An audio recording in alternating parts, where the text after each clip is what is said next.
Hi everyone, and welcome to Two Peas in a Bucket Finally Friday. This is a video series that will happen every Friday, and it's to show you a project, whether it's a card or a scrapbook page, from beginning to end. So without further ado, here we go and enjoy!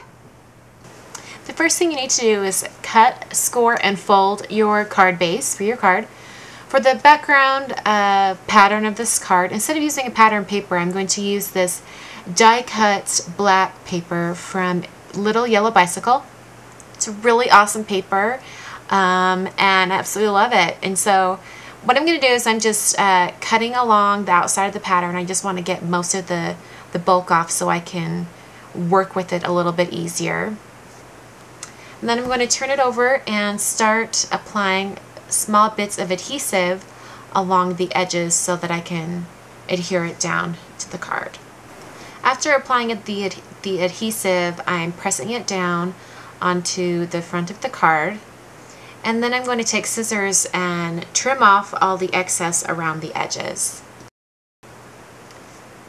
The next thing to do is to take your stamp set, and I'm using a stamp set by Inkadinkado, and I absolutely love the stamp set. It has the cutest images in it. So I'm just taking the stamp set and I'm going to use black StazOn ink. I'm going to be using a blender pen with it, so I want to use a black ink that will not smear or bleed. So anyway, when you use black StazOn ink on your stamps, you always want to clean it off with StazOn cleaner. That's the best way to clean your stamps. So, and I'm just going to place it back on the sheet for storage.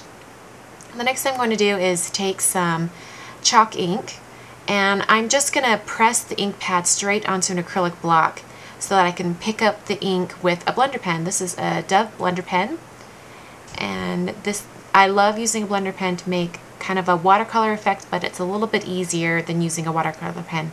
So I'm just picking up a little bit of the ink with the pen and kind of blending it into the image. And this is really great for shading, so that's what I'm going to do on this one as well.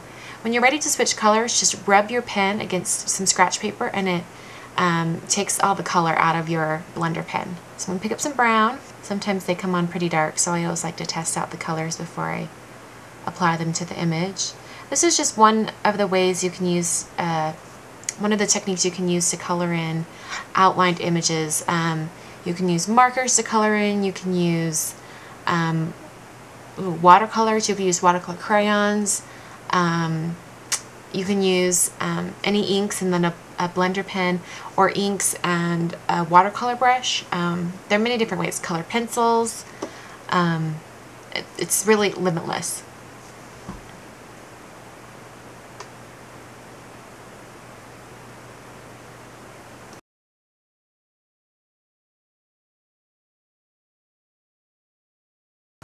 Now I've cut out my stamped image, and I'm just using a corner rounder to round off the edges of the main image.